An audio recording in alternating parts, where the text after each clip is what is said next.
Hi, and thanks for logging on to the Daily DVAR Halacha. And here's a brand new halacha for you, and it's for Wednesday, the 5th of March. Here we go. When you're in shul and the Balkori, the reader, is reading the Megillah for you, you should, of course, listen very carefully because it's your job to hear every single word.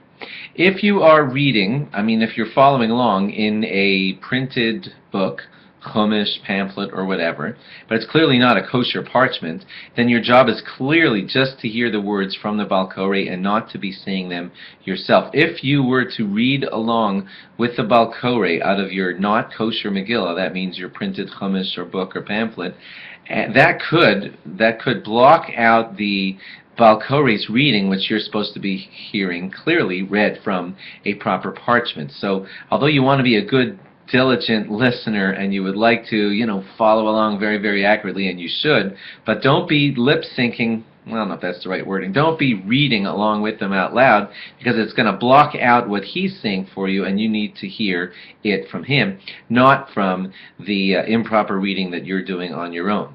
What I'm saying right now does not apply to you if you're reading out of a kosher parchment. If you have a kosher Megillah in front of you, like what the reader has, then you are able to read it along with him because every word that you read is totally out of a kosher parchment, then it's fine. Just make sure that you're hearing, well, either you know the pronunciation very clearly or you're repeating the pronunciation very, very clearly as you're hearing it from the reader.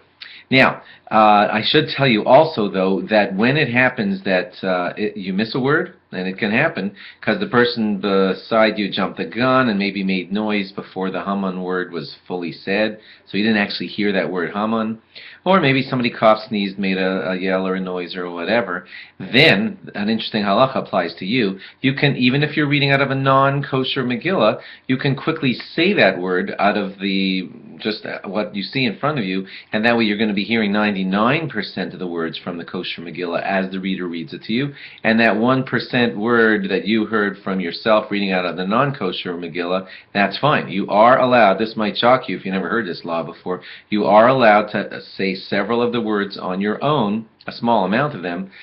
What's a small amount? Well, don't make it hundreds of words, but here and there, a word that you miss, you're totally allowed to just say it. So you heard 97% of the words in the Megillah from the reader, and a few of them here and there you said to yourself, even out of a non-kosher parchment.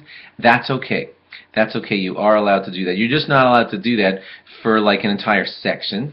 That means even like one chunk of the story, let's say the chunk of Big Son and Sarah, it only takes a few sentences, but that whole swath of the story you left out, didn't hear it from the reader and read it on your own, that would be a problem. Or if you read the first sentence so that it didn't even start properly, that would be a problem. Or if you read the last sentence so it didn't end properly, that would be a problem.